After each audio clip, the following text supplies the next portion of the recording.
Story 1. The Watcher in the Fields. The air smelled different that night. The kind of sharp, earthy smell that clings to the senses like a warning you can't quite place, but instinctively know not to ignore. I was back at my family's old farmhouse in the countryside, the place where I grew up. It had been years since I set foot there, and the sense of nostalgia was both comforting and unsettling. This wasn't the kind of home you escape and forget about. It lingered in your memory like a long-forgotten nightmare that wakes you up sweating at a.m. It was a summer night in 2006, warm but not oppressive. I'd driven 3 hours to get here, desperate for a weekend alone, away from the city and the constant buzz of people. My parents were away on a trip, so it seemed like the perfect opportunity to relax. Or so I thought. The farmhouse stood alone at the edge of a vast field, with thick woods framing the back of the property. The house itself was old, with creaky wooden floors and an exterior that had seen better days. It groaned with every gust of wind, as if the house itself was alive, sighing in protest against time. But to me, it was home. As I pulled up the driveway, the sky was just beginning to darken, the last rays of sunlight fading into long, jagged shadows across the fields. I parked my car, grabbed my bags, and stood for a moment, breathing in the cool, fresh air. The silence was almost unnerving. No honking cars, no distant hum of machinery, just the occasional rustle of leaves in the wind and the steady croak of frogs somewhere in the distance. The house was exactly as I remembered it. The front door still stuck a little when you turned the knob, and the floorboards near the living room still creaked underfoot in that familiar rhythm. I locked the door behind me and dropped my bags in the hallway, feeling a wave of calm wash over me. For the first time in a long while, I felt alone in the best possible way. Dinner was a simple affair. I made a sandwich, grabbed a cold beer from the fridge, and sat at the kitchen table, staring out the window at the vast expanse of darkness that had now swallowed the fields whole. The sun had set completely, leaving nothing but an inky black void outside. I could just make out the outline of the trees at the far end of the property, their crooked branches like skeletal fingers reaching for something unseen. After eating, I settled in the living room with a book, one of my old favorites from childhood. But as the hours ticked by, I found it harder to concentrate. The house was too quiet.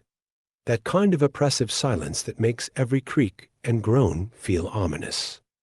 I tried to shake it off, tried to convince myself that the sounds were just the house settling, or the wind brushing against the shutters. But then I heard something different. Footsteps.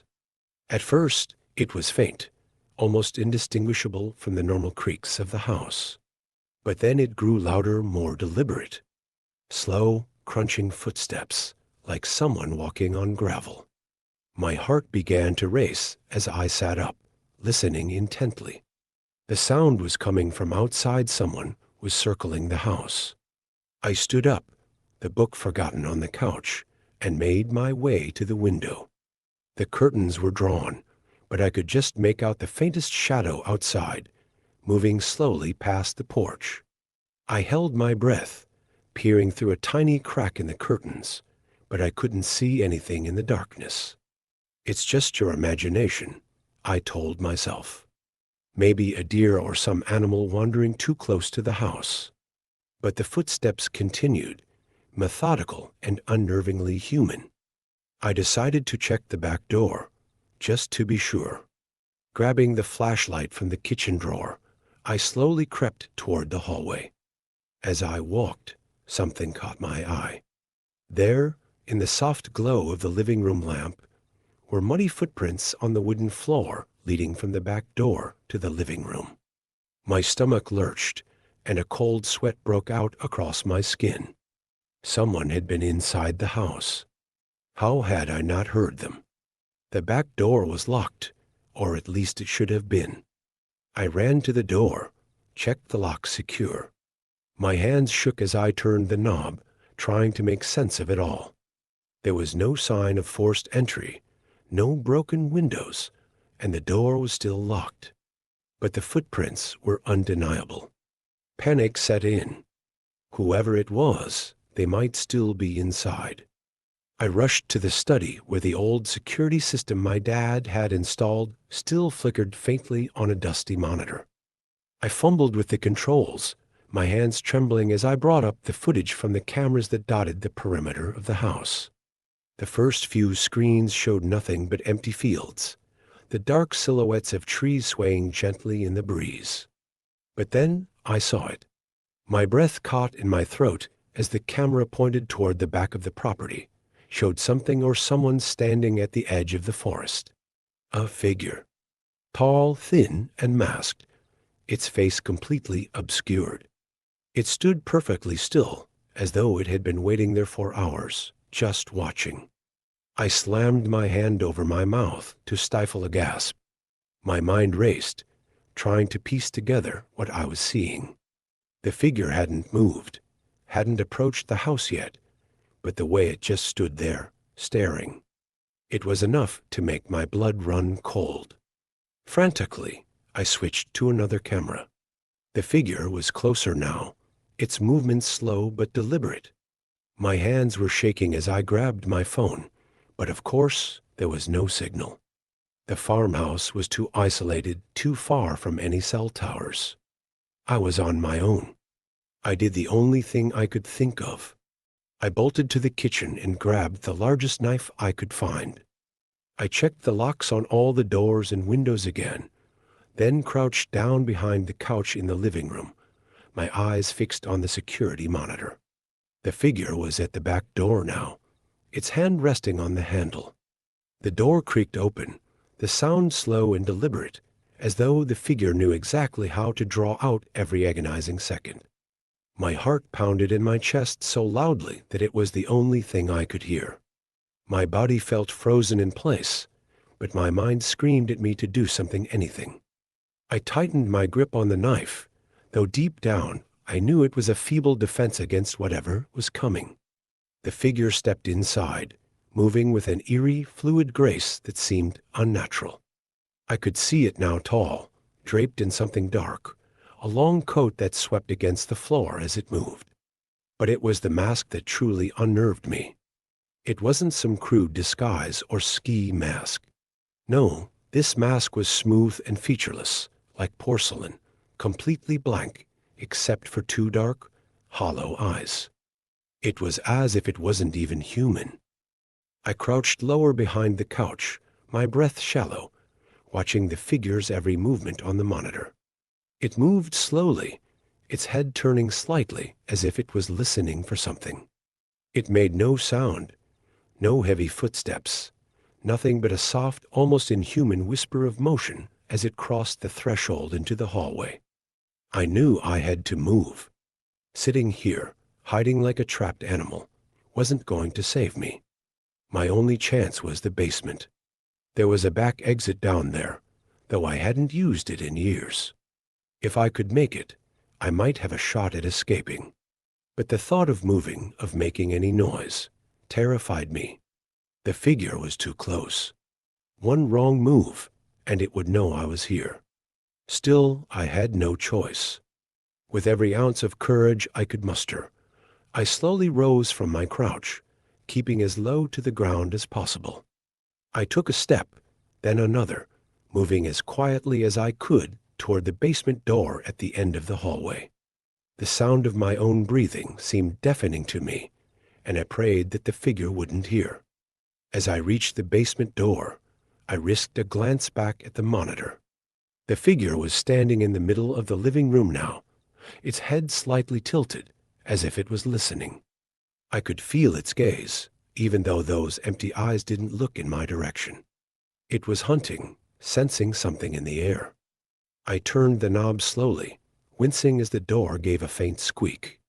I slipped inside and closed it behind me as quietly as I could. The basement was cold and dark, the familiar musty smell filling my nostrils. I fumbled for the light switch, but then stopped myself. Darkness was my ally now. Any light would give me away. I made my way down the steps, one hand trailing along the rough stone wall, the other clutching the knife tightly. The silence was unbearable, every creak of the floorboards above making my heart leap into my throat. I reached the bottom of the stairs, my eyes straining to adjust to the pitch black of the basement. Suddenly, I heard the soft creak of the basement door opening. My blood turned to ice. The figure was following me. I quickened my pace, moving toward the back of the basement where the old exit door was. My fingers traced the familiar path along the wall until I found the cold metal handle. I turned it, but the door wouldn't budge. I tugged harder, panic rising in my chest, but it was no use. The door was locked from the outside. I was trapped. The footsteps on the stairs were slow, deliberate, echoing in the confined space. The figure was descending into the basement, and there was nowhere left for me to go. My mind raced, trying to think of a plan, but all I could feel was the oppressive weight of fear pressing down on me. I spotted an old wardrobe in the corner, covered in dust and cobwebs. It was large enough to hide in, but barely. I darted toward it, careful not to make a sound, and slipped inside. The space was cramped, and I could feel the splintered wood digging into my back as I pulled the door shut. The footsteps reached the bottom of the stairs. I held my breath, every muscle in my body tense, as I heard the figure moving around the basement. The sound of its footsteps was like a slow, tortuous drumbeat, getting closer and closer. I could see through a tiny crack in the wardrobe door, but there was nothing to see, just shadows shifting in the dim light from the basement window. Then the footsteps stopped, right in front of the wardrobe. The figure stood there, so close that I could hear the faint rasp of its breathing. My heart pounded in my chest, so loud I was sure it would give me away. I closed my eyes, praying it wouldn't open the door. Time stretched into an unbearable eternity as the figure remained there, motionless, just inches away from where I was hiding. I could see its shadow through the crack, dark and still, as though it was waiting for something. And then, without warning, there was a loud bang from upstairs. The figure froze, its head snapping up toward the sound. For a moment, it hesitated, and then it turned and ascended the stairs with a speed that seemed impossible for something so deliberate. I waited, my breath coming in ragged gasps, straining to hear anything from above. After what felt like an eternity, I finally allowed myself to move. Slowly, I opened the wardrobe door and stepped out, my legs trembling. The basement was quiet now, but the silence felt more menacing than before. I couldn't stay here. I had to know what had made that noise upstairs, and more importantly, if the figure was still in the house. I climbed the stairs cautiously, my body tense, the knife still clutched tightly in my hand. As I reached the top, the familiar creak of the floorboards greeted me. The house was deathly silent again, and for a moment I wondered if I had imagined the noise. But then I saw it. The front door was ajar, swinging slightly in the breeze. I stepped closer, my breath catching in my throat, and peered outside into the inky darkness. There was no sign of the figure, no movement, nothing but the soft rustle of the wind through the trees. The house felt empty, but I knew better than to trust the silence. I walked cautiously through the living room, my eyes darting to every corner, every shadow. The muddy footprints on the floor were gone, as though they had never been there at all. The security monitor in the study was still flickering, casting eerie shadows across the room. I approached it slowly, dread building in my chest.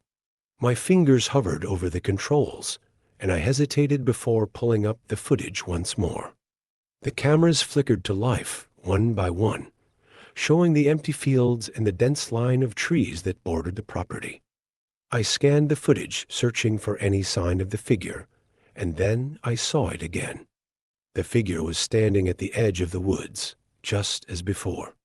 But this time, it wasn't alone, there were others. 4 or 5 figures, each wearing the same featureless mask, their heads tilted in unison, watching the house. I stumbled back, my hand flying to my mouth as I struggled to process what I was seeing. They stood perfectly still, their blank faces staring at the camera, as if they knew I was watching. I couldn't breathe. I couldn't think. Then all at once, the screen went black. My heart raced, and for a few agonizing moments, I stared at the blank monitor, hoping it was just a glitch in the system. But deep down, I knew better. That wasn't a technical issue. The figures those masked watchers had cut the power. They knew I was watching. They wanted me to see them, and now they were making their move. The cold sweat on my brow made my grip on the knife slippery. I forced myself to breathe, in and out, trying to gather my thoughts. The urge to run, to just bolt out of the farmhouse and into the night, was overwhelming. But where would I go? The nearest neighbor was miles away, and I was still without any cell signal. No, running wasn't an option. I had to think, had to figure out what they wanted. I crept back into the hallway, careful to avoid making any noise. The house felt more like a cage now, every corner a potential hiding spot for one of them. I reached the kitchen and scanned the area. All the windows were shut, and the door to the backyard was still locked. For a brief, foolish moment, I thought maybe they had left, that the figures had retreated into the woods. But then I saw a flash of movement just outside the window. I ducked instinctively, heart hammering against my ribs. They were there, just outside the house, moving like shadows through the night. I could hear faint whispers now, carried on the breeze, like a language I couldn't understand. I needed to find a way out of this. I needed to survive. The basement exit was a dead end, but there was still one place I hadn't considered. The attic. It was cramped, full of old junk and memories that my family had shoved up there over the years, but it was defensible. There was only one way in, and the ladder could be pulled up once I was inside. Maybe, just maybe, I could wait them out until sunrise. If I could make it that long, there was a chance I'd live to tell this story. I hurried toward the ladder, quietly as possible, keeping an ear on the outside world. The strange whispers had grown louder, almost rhythmic, like some kind of dark chant. I tried not to think about it, tried to push the fear back as I reached for the ladder to the attic. Suddenly, the front door rattled violently. My head whipped around, and I saw the door buckling as something someone began to pound against it. The force of the blows echoed through the house, shaking the walls. I froze, my hand still gripping the ladder, unsure of what to do. Then the pounding stopped. Silence. I stayed there, my body tense, waiting for the next sound, the next inevitable moment of terror. But what came next wasn't what I expected. It was a voice, soft, almost gentle, calling my name. Michael. My blood ran cold. It was my mother's voice. But she was miles away, hours from the farmhouse, on a weekend trip with my dad. There was no way she could be here. No way she could be standing on the other side of that door, calling to me, Michael, it's me. Please open the door. The voice was so calm, so comforting, like the way she used to speak when I was a kid, when I'd wake up in the middle of the night after a nightmare. But this was no dream. My hand tightened around the knife, and I took a step back. The voice called again, more insistent this time. Michael, let me in. There's nothing to be afraid of. A part of me, the part still clinging to some shred of logic, screamed that this was a trick, that the figures outside were trying to get me to open the door. But another part of me, the desperate, terrified part, wanted to believe it, wanted to throw open the door and fall into my mother's arms, to be told that everything was going to be all right, but I knew better. I backed away from the door, slowly climbing the ladder into the attic, every step feeling heavier than the last. The door rattled again, harder this time, and the voice, my mother's voice, turned cold. "Michael, don't make me wait." I swallowed the scream rising in my throat and pulled the ladder up behind me, sealing myself in the attic. The small window at the far end of the room let in just enough moonlight to see by, casting long, thin shadows over the piles of old boxes and forgotten furniture. Dust hung thick in the air, and every breath felt like inhaling the past memories of a time when the farmhouse had been a place of safety. I crouched by the window, peering down at the yard below. The figures were there, standing in a circle just beyond the house. Their masks gleamed in the pale light, emotionless and cold. The chanting had stopped, but I could feel their presence, like a physical weight pressing down on me. Then one of them broke away from the circle. It moved toward the house with that same unnatural grace, its head tilted ever so slightly, as if it was listening. I watched in horror as it approached the front door, its hand reaching out toward the handle. My heart skipped a beat had I locked it. I must have, but my mind raced with doubt. What if I hadn't? What if the door swung open and that thing walked in?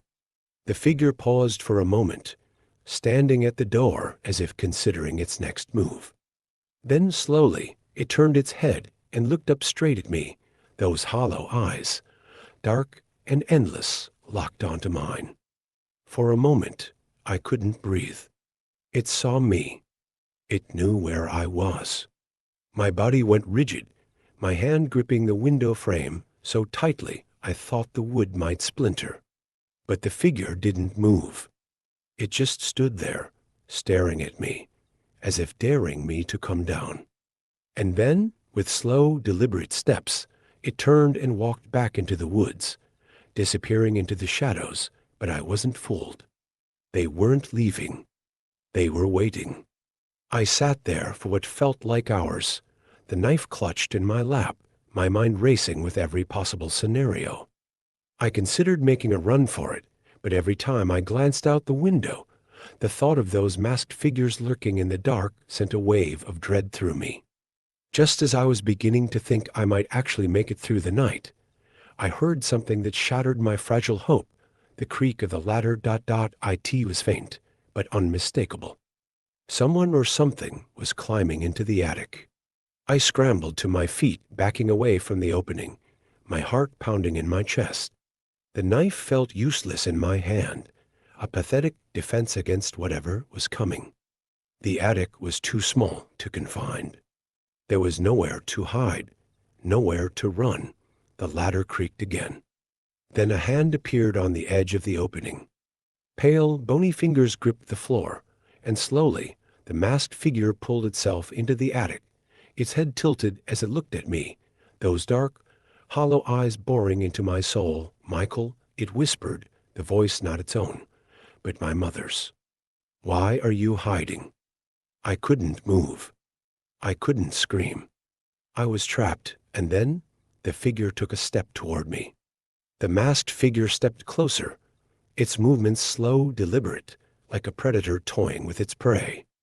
My mind raced, searching for any way out, but the attic felt like it was closing in on me, suffocating me with every second that passed. "Michael," the figure whispered again, using my mother's voice, though the sound was distorted now, wrong.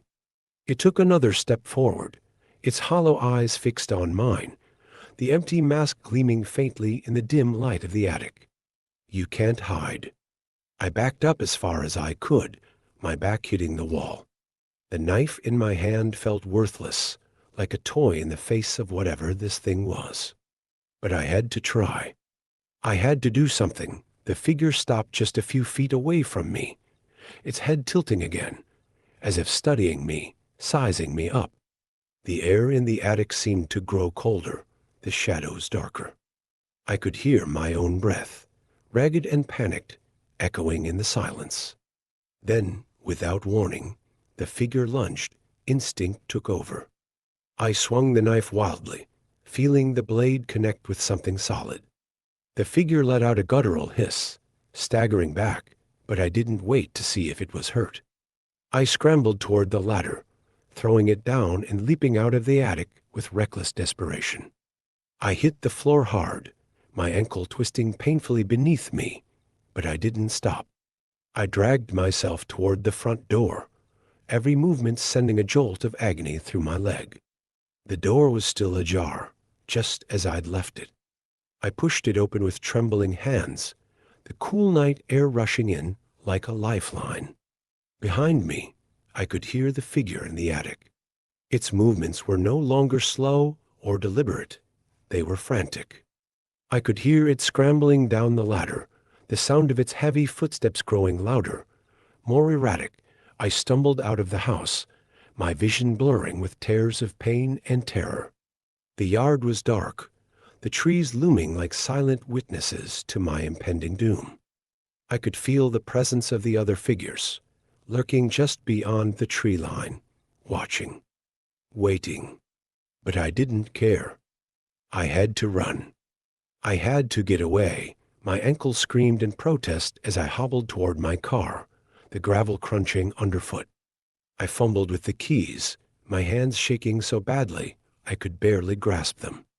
The sound of the figure's footsteps was right behind me now, faster, more determined. I flung the door open, throwing myself into the driver's seat and slamming the door shut. My fingers finally found the ignition, and the car roared to life. I glanced in the rearview mirror, and for a split second, I saw the figure standing at the edge of the porch, its mask illuminated by the headlights.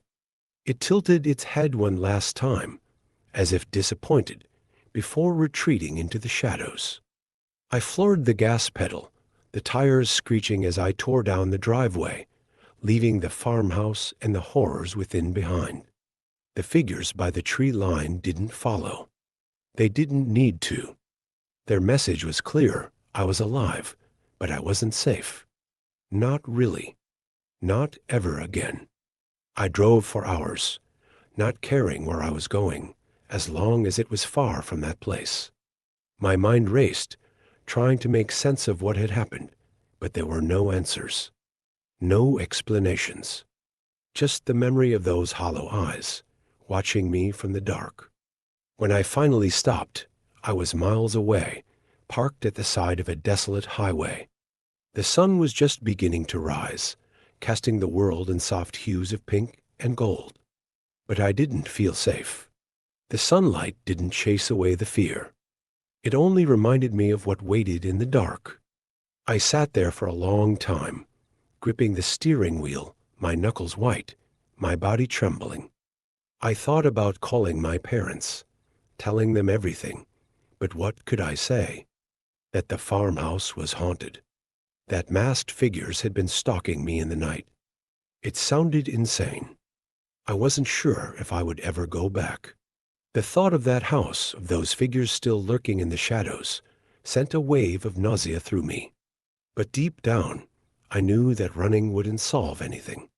Whatever they weren't tied to that place. They had found me once, and they could find me again. I didn't know what they wanted, but I knew one thing for certain. This wasn't over. That night, after I checked into a motel far from the farmhouse, I sat on the bed, staring at my phone. It was late, past midnight, and the room was dark except for the soft glow of the lamp on the nightstand. I tried to sleep, but every time I closed my eyes, I saw those masks, those empty, soulless eyes. A notification buzzed on my phone, breaking the silence. I picked it up, my heart skipping a beat as I read the message. It was from an unknown number. Michael, we're still watching. My blood turned to ice. My fingers trembled as I dropped the phone onto the bed, my mind racing. How did they know where I was? How could they reach me here? I stared at the screen, half expecting another message to appear. But the phone remained silent. My eyes darted to the window, my breath catching in my throat, as I saw the faintest movement outside. A shadow barely visible, moving through the parking lot. The watchers were still out there, and they wouldn't stop until they had me. I realized then that no matter how far I ran, no matter how well I hid, they would always be one step behind. They weren't bound by the farmhouse. They weren't tied to any one place.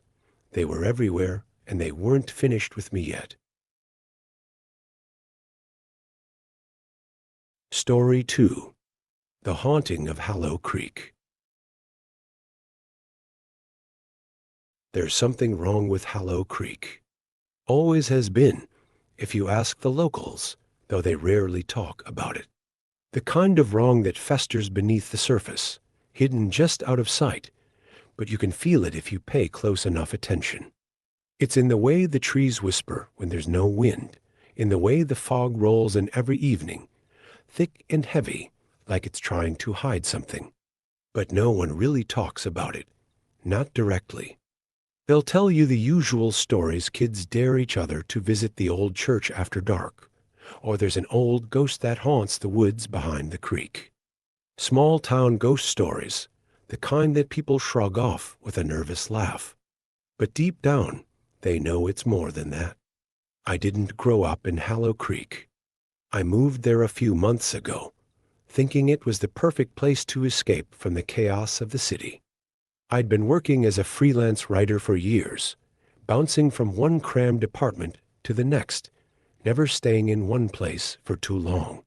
But Hallow Creek had called to me, with its quiet streets and its picturesque views.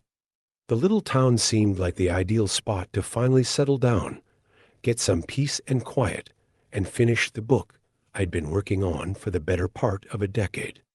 I should have known something was wrong from the moment I drove into town. It was late afternoon when I arrived, the sun just beginning to sink below the horizon.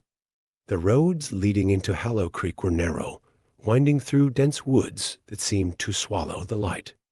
The town itself looked like something out of a postcard, quaint old houses, a single diner, and a main street lined with small shops.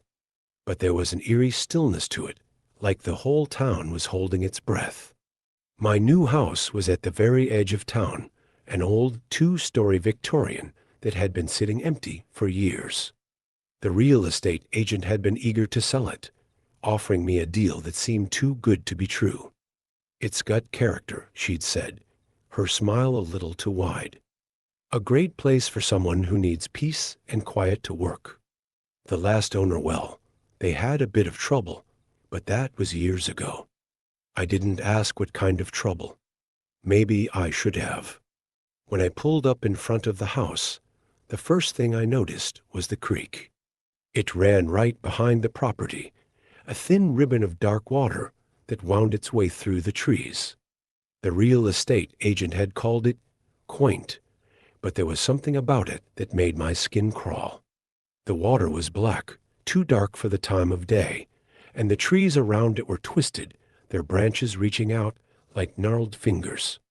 I shook off the unease and unloaded my things, convincing myself it was just the jitters of moving into a new place. The house itself was beautiful, in a rustic, slightly dilapidated way. High ceilings, old wooden floors, and large windows that looked out over the creek. It was the kind of place where I could see myself working, lost in my writing for hours on end. The first night was quiet. Too quiet, the kind of quiet that makes you hyper-aware of every creak, every groan of the old house as it settles into the night. I told myself it was just the house adjusting to having someone living in it again. Old houses make noise, right? It wasn't until I went to bed that I noticed something strange. The house didn't feel empty. It felt. Watched, I tried to ignore it, convincing myself that it was just my imagination. But that feeling like there were eyes on me followed me wherever I went. Even when I was alone in my room, with the door shut and the lights off, I could feel it.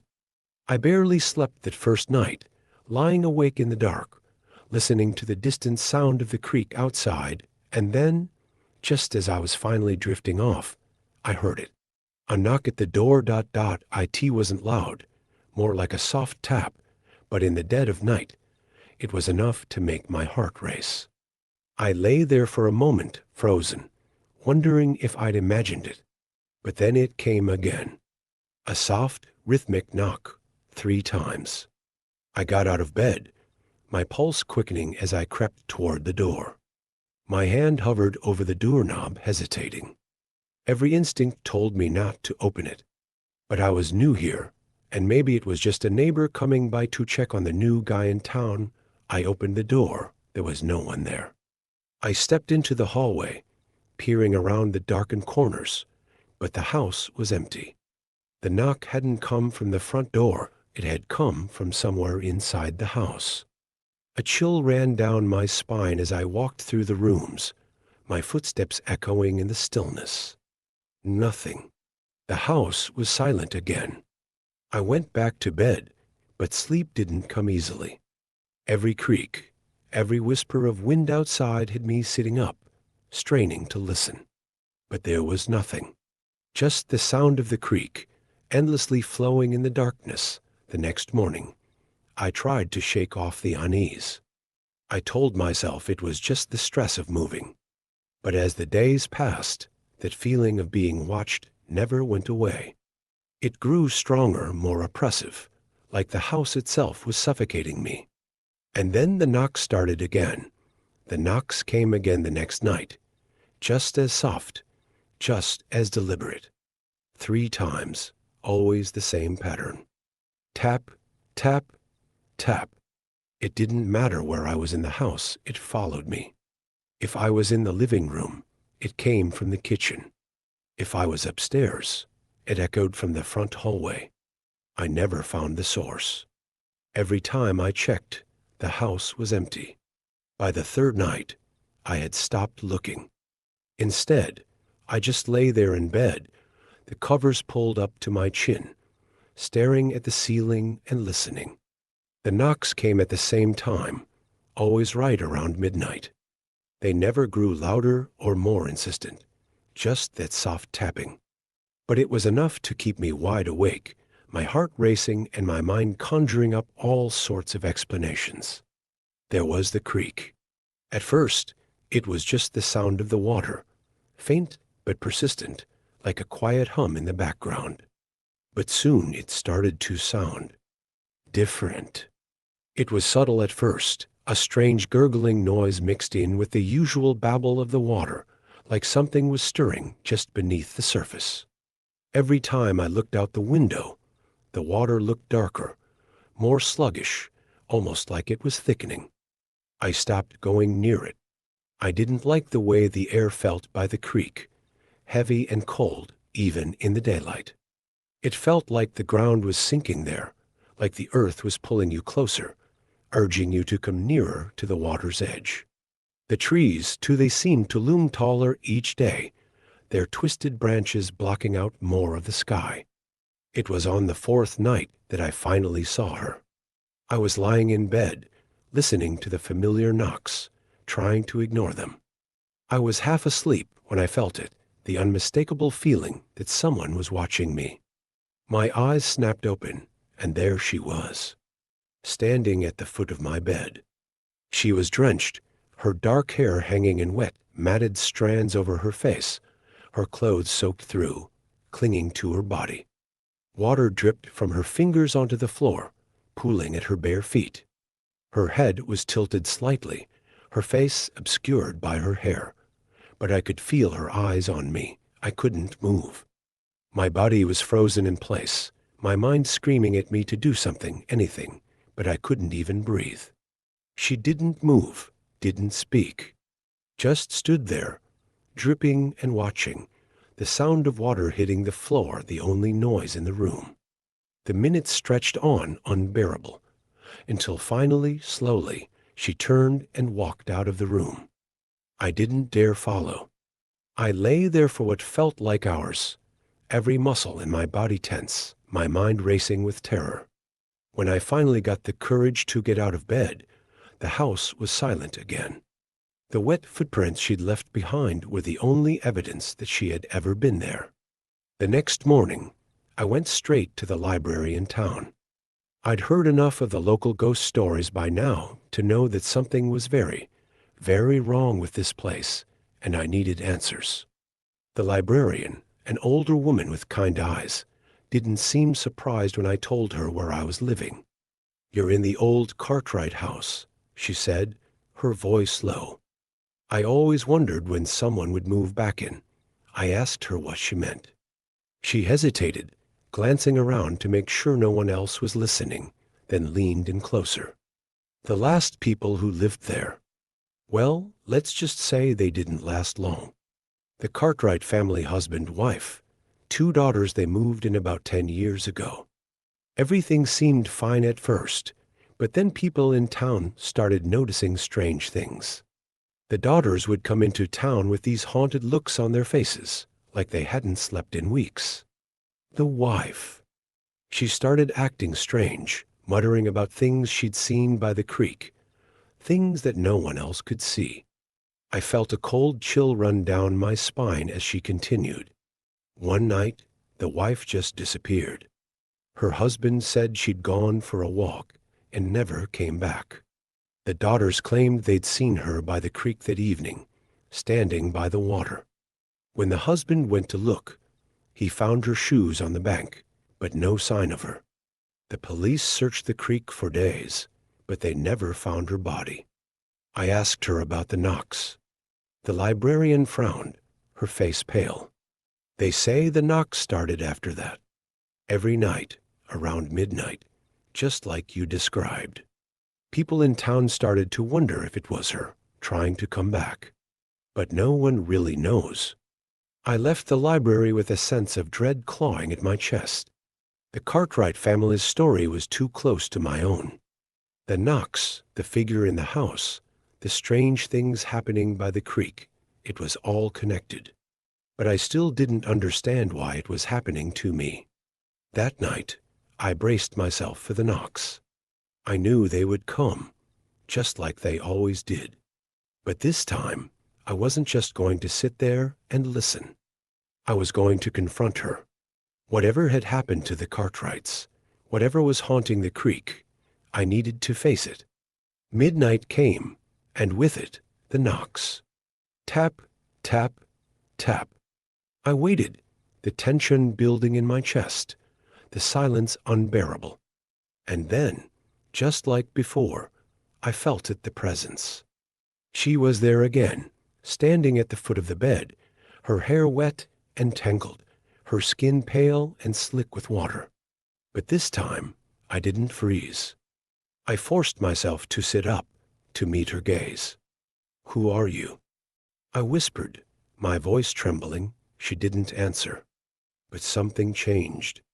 Slowly, she raised her hand and pointed toward the window, toward the creek. I hesitated for a moment, but something inside me knew I had to follow her. I grabbed my flashlight and threw on a jacket, my heart pounding in my chest as I made my way down the stairs. The house was quiet, too quiet, as I opened the front door and stepped into the night. The air outside was thick with fog, the kind that seemed to swallow everything in its path. I could barely see the creek in the distance, but I felt it an unnatural pull, drawing me closer. The woman was there, standing by the water's edge, her form barely visible through the haze. I walked toward her, each step heavy with dread. The ground felt soft beneath my feet, like it was sinking, pulling me down into the earth. The water was black, darker than I had ever seen it, and as I reached the edge, I could see something moving beneath the surface. She pointed again, her hand trembling. I followed her gesture, my flashlight sweeping across the water. And then I saw it. A face. A face, pale and lifeless, just below the surface, staring up at me with empty eyes. The face beneath the water was frozen in a grotesque expression, eyes wide and mouth slightly open as though in mid-scream. My blood turned to ice as I stared at it, the flashlight beam trembling in my shaking hand. The woman beside me, her soaked figure barely discernible through the thick fog, didn't move. She stood perfectly still, her fingers still pointing to the face in the creek. I couldn't tear my eyes away from the water. My mind raced, trying to make sense of what I was seeing. Was it a body? Was it real? Or was this some kind of hallucination, brought on by the growing madness that had infected this town, this house, and now me? I stumbled back, the flashlight slipping from my hand and tumbling to the ground. The light flickered, casting erratic shadows across the water and the trees beyond. The face in the creek seemed to shift, as though it were slowly drifting upward, coming closer to the surface. No, I whispered, more to myself than to the woman or anyone else. I couldn't face what I knew was coming. I couldn't stay here. My legs felt like they were sinking into the soft earth, the wet ground pulling at my feet, dragging me down toward the water's edge. I took a step back, but the pull was stronger than I could resist. I turned and ran. Behind me, I heard the unmistakable sound of splashing slow, deliberate steps through the water, moving toward the shore. My heart pounded in my chest as I bolted through the trees, the fog thickening around me, making it harder to see. The soft ground beneath my feet gave way to the jagged roots and stones hidden in the underbrush, but I didn't stop. I couldn't stop. As I neared the house, something in the air shifted. The fog, which had been so dense it felt like a living thing, seemed to part just enough for me to catch a glimpse of someone standing in front of the porch. I froze. It was her again. The woman. But this time, she wasn't alone. There were more of them, 3, 4, maybe 5 figures standing there, all of them soaked to the bone, their heads lowered, their faces obscured by their wet, matted hair. I felt bile rise in my throat as I realized they were all watching me, their bodies perfectly still in the night. My instinct screamed at me to turn around and run, to get as far away from this cursed place as possible. But I couldn't leave. Not yet. Something was tying me to that house, to the creek, to those figures.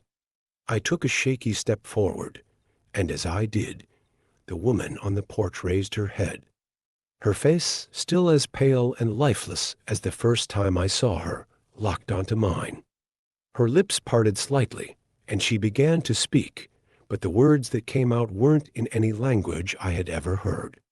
It was a guttural, raspy whisper, like something ancient and broken trying to claw its way out of her throat. And then, as if on cue, the other figures began to speak too. Their voices merged into a chorus of unintelligible whispers, filling the air with a sound that was neither human nor natural. My legs buckled beneath me, and I collapsed to the ground, my hands clutching the cold, wet earth. I don't know how long I lay there, my heart racing and my breath shallow. The whispers grew louder, more insistent, and I could feel the cold fingers of fear closing around my throat. I tried to move, but my body refused to obey. It was as though the earth itself had trapped me, holding me there as the figures on the porch stared me down. And then, just as suddenly as it had begun, the whispering stopped. The silence that followed was even more terrifying than the noise. My head pounded, and my vision swam as I forced myself to look up. The figures were still there, but now they were different. Their eyes, those hollow, empty eyes, were wide open, staring at me with an intensity that made my skin crawl. They wanted something from me. They needed something. And whatever it was, I knew that if I didn't give it to them, I wouldn't be leaving Hallow Creek alive. I scrambled to my feet, my muscles screaming in protest, and backed away from the porch. The figures didn't move, but their eyes followed me. I had to get out. I had to find help. My thoughts were frantic, racing through possibilities. The police? No, they wouldn't believe me. They'd think I was insane. The only person who might understand was the librarian. Without another glance at the figures, I turned and ran back to my car. My hands shook as I fumbled with the keys, the engine sputtering to life after a few agonizingly long seconds. I tore down the dirt road, the headlights barely cutting through the thick fog, my mind spinning with fear and confusion. I didn't stop until I reached the library. The building was dark, but I pounded on the door anyway, my fists bruising as I banged on the heavy wooden entrance. I was on the verge of giving up when a light flickered on inside. A moment later, the door creaked open, and the librarian stood there, looking at me with a mixture of concern and something else, something like fear. "You need to help me," I gasped, breathless and wild-eyed. "It's happening. The knocks, the figures. They're after me." She didn't ask any questions, just stepped aside and let me in. I stumbled into the library, the warmth of the interior doing nothing to soothe the icy grip of terror that clung to me. She led me to a small room at the back of the library, where a single oil lamp burned on a wooden table. I collapsed into a chair, my head in my hands, trying to calm the erratic thudding of my heart. "I warned you," the librarian said quietly, her voice barely above a whisper. "I told you about the Cartwrights, but there's more you don't know." I looked up at her, my eyes wide with desperation. "What more?" She sighed, her face lined with a weariness that spoke of too many years spent keeping secrets. "The creek, it's cursed. Has been for generations. The Cartwrights weren't the first, and you won't be the last. Anyone who moves into that house, they all see the same things. The knocks, the woman, the faces in the water. But it's not just a haunting. It's a hunger." "A hunger?" I repeated, my voice barely audible. She nodded, her eyes dark with the weight of what she was about to say. "The figures, they're the ones who've been claimed by the creek. They're not ghosts. They're not alive. They're something else. And they want to claim you too." My blood turned cold. "How do I stop it? How do I get away from them?" The librarian shook her head. "You can't. Once they've marked you, there's no escaping. The only thing you can do is give them what they want." I stared at her, my mind reeling. "What do they want?" She hesitated, her voice lowering even further. "You." I sat there, the librarian's words hanging in the air like a noose around my neck. My throat tightened, and for a moment, I couldn't breathe. The thought that the figures, the woman, the faces in the water wanted me sent a wave of icy dread through my veins. But it wasn't just fear anymore. It was hopelessness. She'd said there was no way to escape, no way to run. They had already marked me. Is there nothing I can do?" I asked, my voice small and broken. The librarian's expression softened, but there was no hope in her eyes. "I've seen others try. Some leave town, some barricade themselves in their homes. But the creek always finds them, no matter how far they go. It's ancient, older than this town, older than anything we understand. And it's relentless." I stood up, pushing the chair back, and ran my hands through my hair in frustration. "I can't just sit here and wait for them to take me. There has to be something, some way to stop this." She stared at me for a long moment before walking over to a small bookshelf in the corner. She pulled out a thin, worn book and handed it to me. The cover was faded, the title barely legible. "The Curse of Hallow Creek.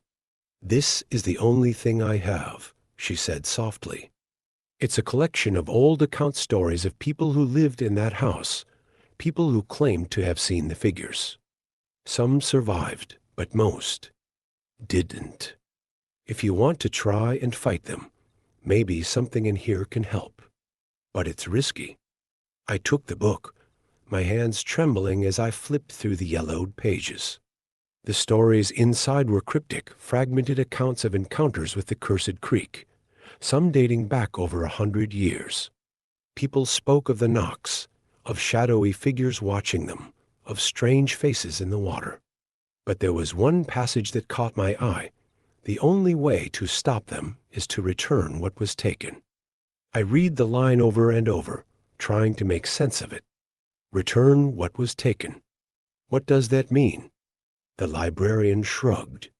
No one knows for sure. Some believe it means you have to return to the creek, that you have to face whatever is waiting there. Others think it's something more literal, maybe something was stolen from the creek long ago, and the curse won't end until it's given back. I didn't know what to believe, but it didn't matter. I had no other options. If I wanted any chance of surviving this, I had to go back to the creek. I had to face whatever was waiting for me there, even if it meant becoming one of them. I thanked the librarian and left the library, my mind racing as I drove back to the house. The fog was thicker than ever now, rolling in like a living thing, swallowing the trees and the road ahead of me. I could feel the pull of the creek growing stronger, as if it was calling me back, dragging me toward its dark, watery depths. By the time I reached the house, it was nearly midnight. The knocks would start any minute now, and I knew the figures would be waiting for me. I parked the car and stepped out, the cold night air biting at my skin. The house loomed in front of me, dark and silent, but I could feel their presence inside. I grabbed the flashlight from the car and made my way toward the creek. My heart pounded in my chest, my breath coming in short, ragged gasps. The closer I got to the water, the heavier the air felt, like something was pressing down on me, suffocating me with its weight. The woman was there, standing at the edge of the creek, just as I knew she would be. Her hair hung in wet strands over her face, and her clothes clung to her body, dripping with dark water. But she wasn't alone. The other figures, the ones I had seen on the porch, stood behind her, their heads bowed, their empty eyes fixed on me. I stopped a few feet away from them, my hands shaking. "What do you want from me?" I shouted, my voice cracking in the stillness of the night. "What did I take?" The woman lifted her head, and for the first time, I could see her face clearly. Her skin was pale, almost translucent, and her eyes, those hollow, lifeless eyes, stared into mine with a kind of hunger that made my blood run cold. She pointed to the water, her hand trembling, and I followed her gaze. There, beneath the surface, was the same face I had seen before. But this time, it wasn't just a face.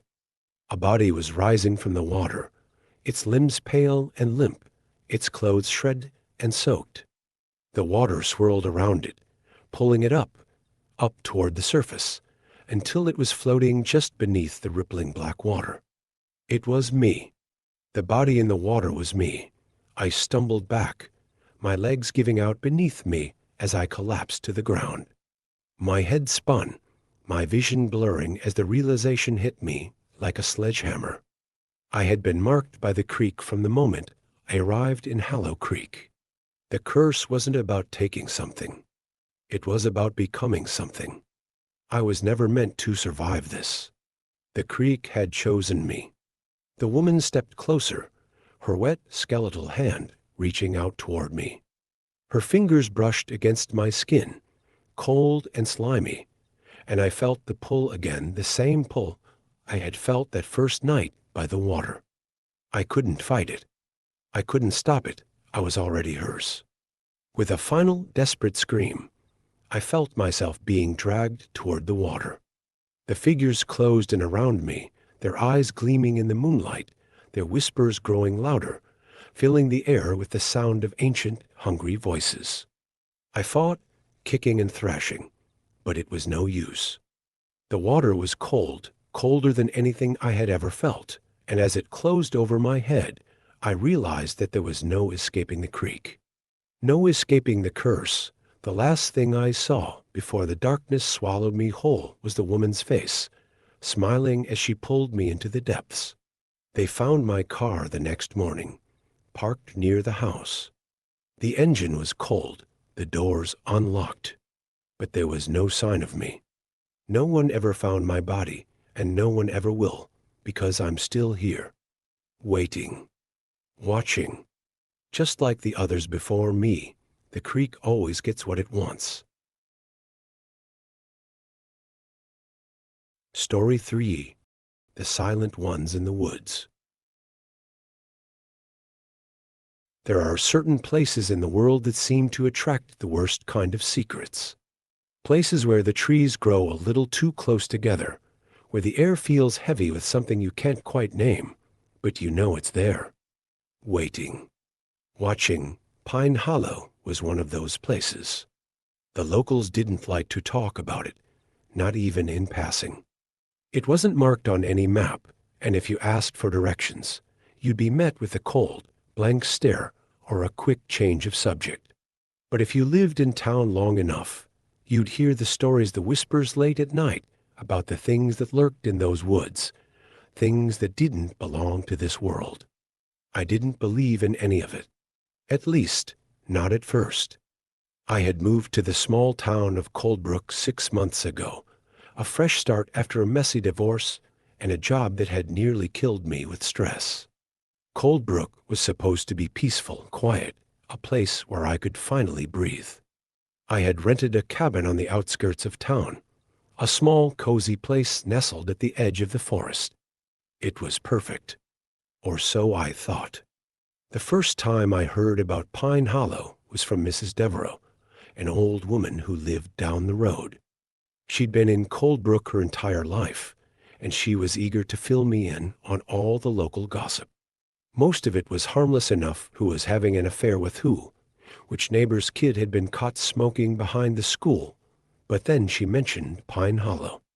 "You stay away from those woods, dear," she'd said, her wrinkled hands clutching her teacup a little too tightly. "There's things in there that don't like to be disturbed." I'd laughed it off, assuming it was just another old wives' tale meant to scare off newcomers. But Mrs. Devereaux didn't smile. Her eyes were dark, serious. "They're called the Silent Ones," she whispered, leaning in closer. "And they've been here long before any of us. Long before the town, even. They don't make a sound, not ever. But if you see them, it's already too late." I hadn't taken her seriously. How could I? It was absurd. Silent figures in the woods. It sounded like the kind of ghost story you'd tell kids around a campfire. But something about the way she said it, the way her hands shook as she spoke, stayed with me. I should have listened. It wasn't long after that conversation that I first noticed the strange things happening around the cabin. At first, it was small, almost unnoticeable: a weird shift in the air, a sudden drop in temperature at night, even though it was still late summer. I shrugged it off, figuring it was just the weather or my mind playing tricks on me. Then I started hearing things. It was faint at first, barely audible. But as the nights went on, the sounds grew louder. I'd be lying in bed, the windows open to let in the cool night breeze, and I'd hear it: the rustling of leaves, footsteps crunching softly in the underbrush just beyond the tree line. But when I looked, there was nothing there. I convinced myself it was animals. After all, the woods were full of them. Deer, raccoons, foxes. It wasn't unusual to hear them moving around at night. But this was different. The footsteps were too slow, too deliberate. Like someone or something was walking just outside my window. Watching. Waiting. The worst part was the silence. There were no other noises: no owls hooting, no crickets chirping. Just those slow, steady footsteps. One night, the sounds got too close. I was sitting by the fire, trying to read, but my mind kept wandering back to the woods, to that eerie silence outside. The footsteps were back, louder now, and they were coming from right outside the cabin. My heart pounded in my chest as I stood up, straining to listen. The fire crackled behind me, the only noise in the room, and then, for the first time, I saw them. I moved to the window, cautiously peeking through the curtain. At first, I didn't see anything, just the dense shadows of the trees and the pale light of the moon filtering through the branches. But then, my eyes caught movement. A figure standing just at the edge of the woods. It was tall and thin, its body completely still, cloaked in shadow. I couldn't make out any details, no face, no clothing, nothing to tell me what it was. But it was there. Watching, my breath caught in my throat, and for a moment I was frozen, unsure of what to do. Then the figure moved. It took a slow, deliberate step forward, and I felt the blood drain from my face. It wasn't human. It couldn't be.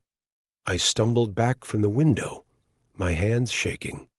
The footsteps had stopped again, and for a brief, terrifying moment, the world outside was completely silent.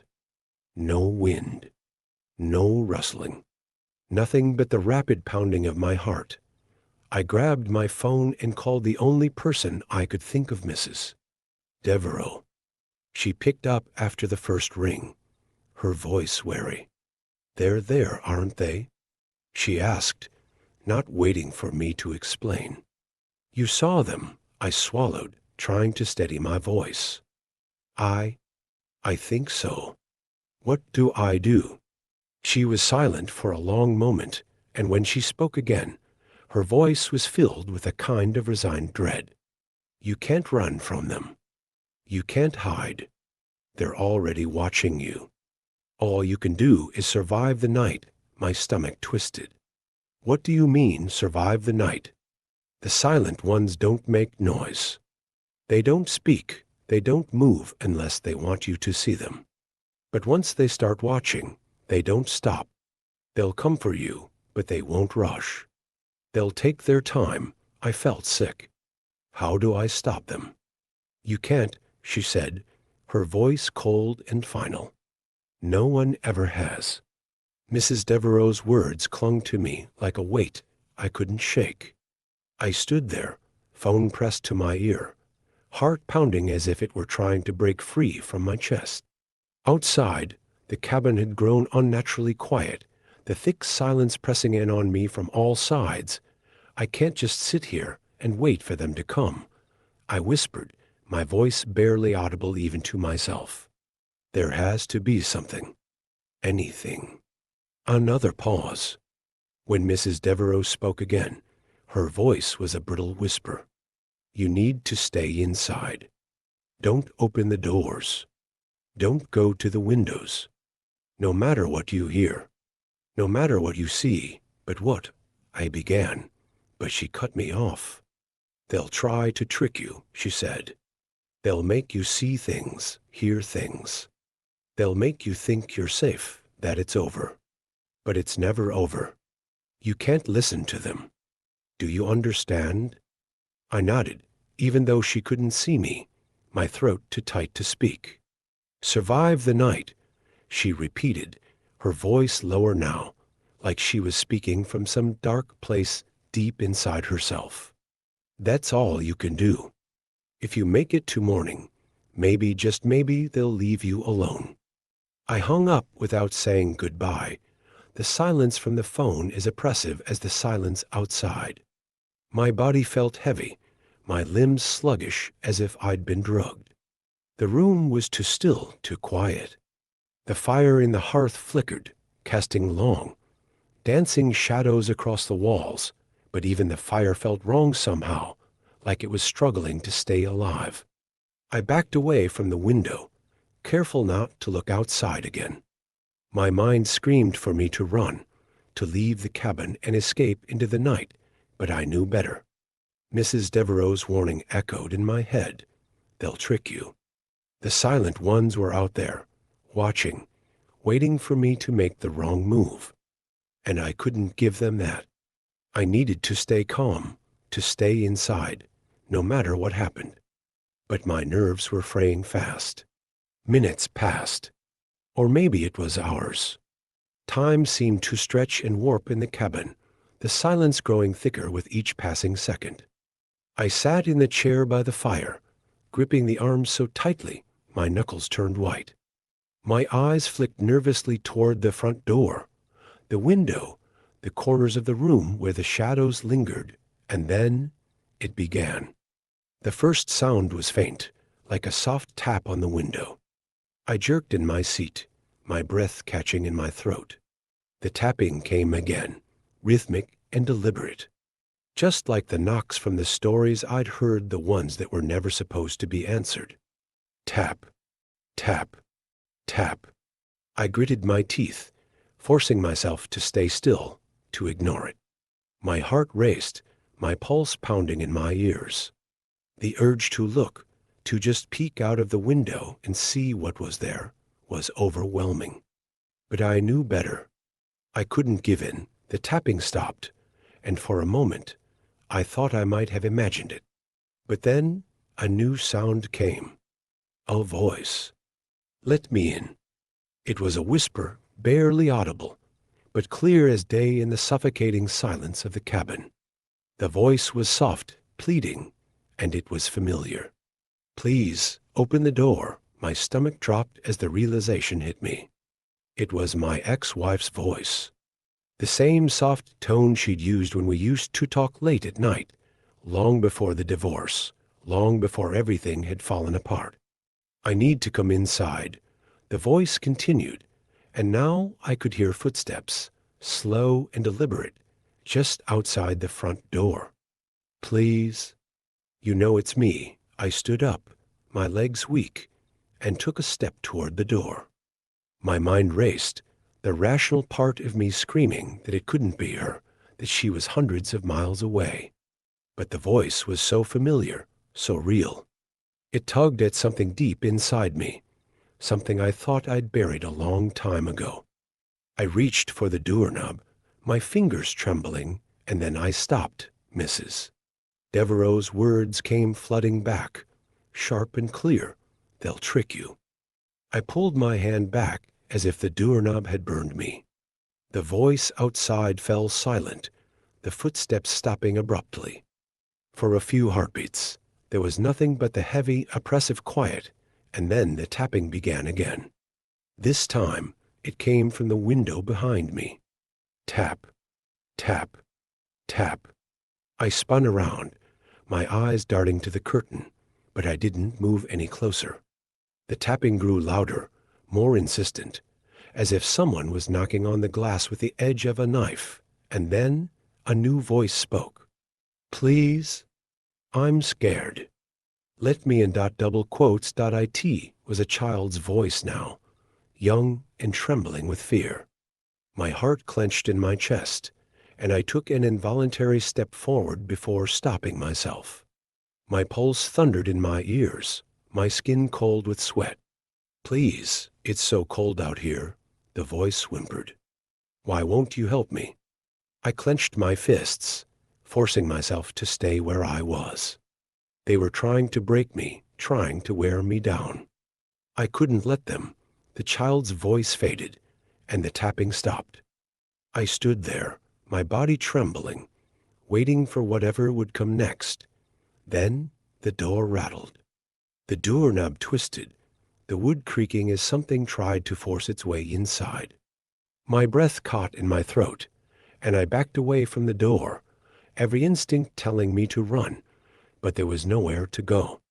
The door shook violently now, as if something was trying to break it down. The entire cabin seemed to tremble with the force of it, and I thought for a moment that the door might splinter and give way. But then, just as suddenly as it had started, the shaking stopped. Silence. I waited, my heart pounding in my chest, my skin crawling with dread. A soft knock came from the window again, gentle and slow. I turned, and for the first time, I saw it, standing just outside the window, barely visible in the moonlight, was a figure. It was tall and thin, its body unnaturally still, and its face, if it had one, was hidden in the shadows. My blood turned to ice as I realized what I was looking at. It was one of the silent ones. It didn't move, didn't make a sound. It just stood there, watching me through the glass, its presence more terrifying than any of the voices or knocking. I could feel its gaze on me, even though I couldn't see its eyes, and then, slowly, it raised a hand. My breath caught in my throat as its long, skeletal fingers tapped against the glass. Tap, tap, tap. I stepped back, my body shaking with fear. The silent one didn't move, didn't follow. It just stood there, its hand still pressed against the window, tapping softly as if it was testing my resolve, waiting for me to break. I turned and ran to the bedroom, slamming the door behind me and locking it. My heart raced as I backed away from the door, my eyes fixed on the doorknob, waiting for it to turn, for the silent one to come inside, but it didn't. I sat on the floor, my back against the bed, my entire body trembling. I stayed like that for hours, my eyes darting between the window and the door, waiting for something to happen, waiting for them to come for me, but nothing did. The knocks, the voices, the silent ones, they never came inside. I stayed awake until dawn, my nerves frayed, my body aching with exhaustion. When the first rays of sunlight broke through the window, I let out a breath I didn't realize I'd been holding. The suffocating weight of the night seemed to lift, just a little, and the sounds of the waking forest replaced the oppressive silence that had haunted me all night. I had survived, but I knew, deep down, that this wasn't over. They say the silent ones don't stop once they've marked you, that they'll come again on another night when you least expect it, and they'll be watching, always watching. Hey there, it's Mr. Night Horror. If you enjoyed this eerie journey and want to dive deeper into the shadows with us, don't forget to subscribe and hit the notification bell. Thanks for watching, and I'll be back with more spine-chilling tales tomorrow. Stay haunted.